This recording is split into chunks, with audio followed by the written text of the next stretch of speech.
I've basically loved everything that I've had from Kubey, but they all suffer from kind of the same problem. The question, for me at least, is the Hyde going to be any different?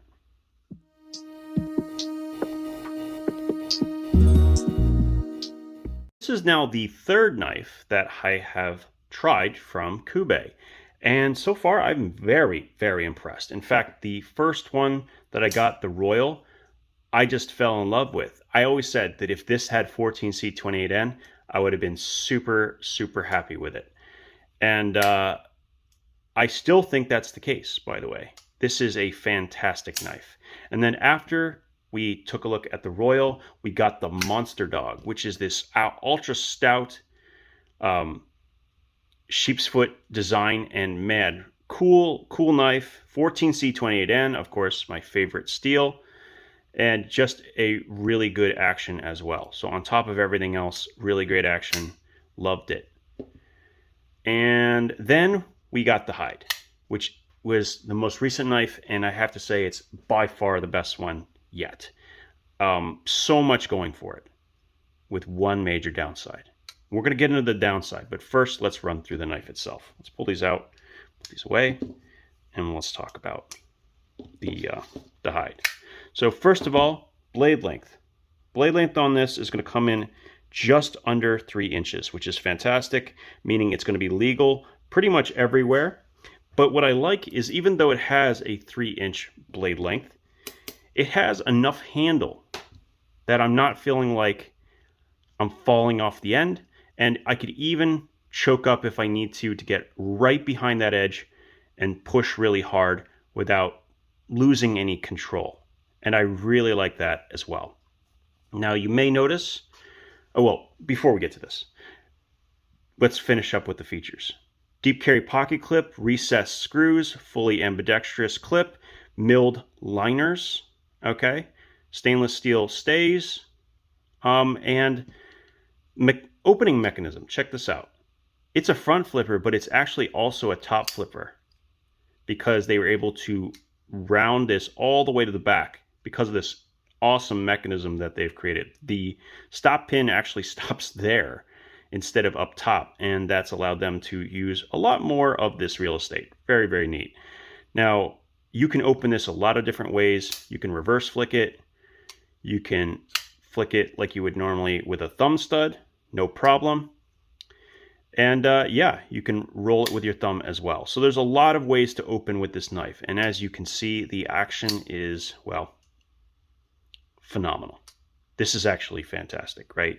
I've had knives substantially more expensive that don't have this kind of action. And everything is thought through well on this. The cutout right here allows it to fall and not actually come anywhere near your finger, so you can feel very confident that there's nothing you need to worry about. Especially with an action this good, that's important. Now, when you're looking at this, you might recognize the blade shape. It looks very similar to another ultra popular 3-inch blade, and that is the Pilar 3 from CRKT and designed by Vox-Naze. And I have to say, it's a good thing to emulate the blade shape, because that's a really, really versatile blade shape for everyday carry. It has a nice stout tip for use if you need to pierce something. It has a flat grind, so it's going to be nice and sturdy. And yeah, it also is going to be slicey enough to do all kinds of different tasks, whether it's utility or food prep. So all in all, really good stuff, right? But with one major problem. And the problem with this knife is price point. This knife is coming in at $70. $70 for that, $70 for this, and $60 for the Royal in D2. Now this has gone down substantially in price, and you can get for much better. I'll put an example up here. But these other two I think have remained, and I have to check on this one, but they have remained at $70, which is their MSRP. And they, at no point from the beginning of when they're released through, they gone on sale. I'm not sure why, but $70 is simply too much for 14C28N steel liners and G10. Okay, because we have a lot of examples of similar knives doing very good that are far cheaper. One of examples I can put on, now not exactly the same size, but same materials, and actually in this case, micarta, which some people would agree, would believe that it's an upgrade, okay? This is $55, and it actually went up in price. It used to be $50, okay? The Beluga, Mini Beluga from Petrified Fish, a new brand coming out that's doing awesome knives. Contoured Damascus scales, ambidextrous deep carry pocket clip, milled liners, great action, and well, maybe not quite as good as the Kubey, but still excellent, and multiple forms of deployment. And this knife is actually quite a good comparison because it is exactly 3 inches in blade length, just like the Kubey is. And yet this comes in at 53. Now, and you can, this is the upper model. They actually have a satin, I believe it's satin and normal G10, and that is running around $48. So we are substantially higher than their competitors, and it doesn't stop there. There's others out there as well. Another great example are knives from Rake. This is a $40 knife with a steel frame lock, okay? And there are others that they make as well. They go as low as $30 with 14C28N. So the price point is just not right. I mean, you can get good knives in 14C28N as low as $30. So 70, I mean, you got to be really offering something nice for 70. At 70, I expect a milled titanium clip, right? At the very minimum, right? And possibly micarta would be great, a milled titanium clip with micarta. And the other thing I would want, personally, is less branding. And I feel like if I'm paying to showcase your name, I should pay less, not more, right? Like, I'll accept that Rake has their emblem on their blade because I'm not paying that much for it, right?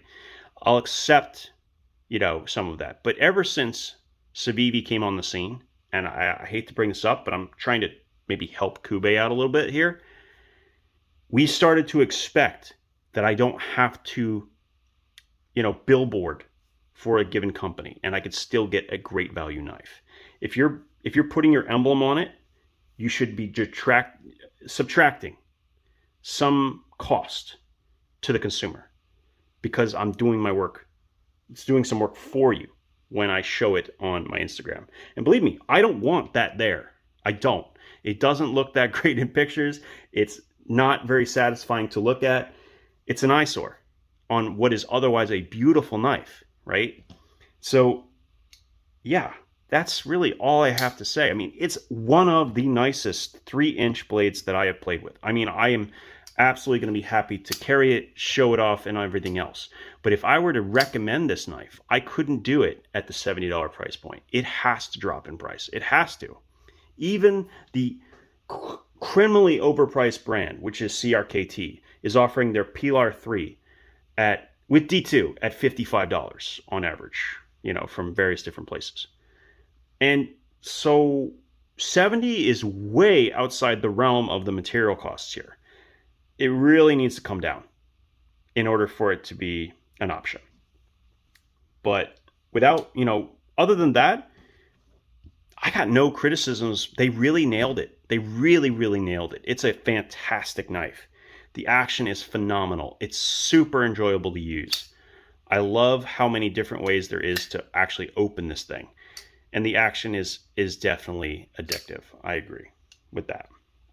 So fantastic work by them.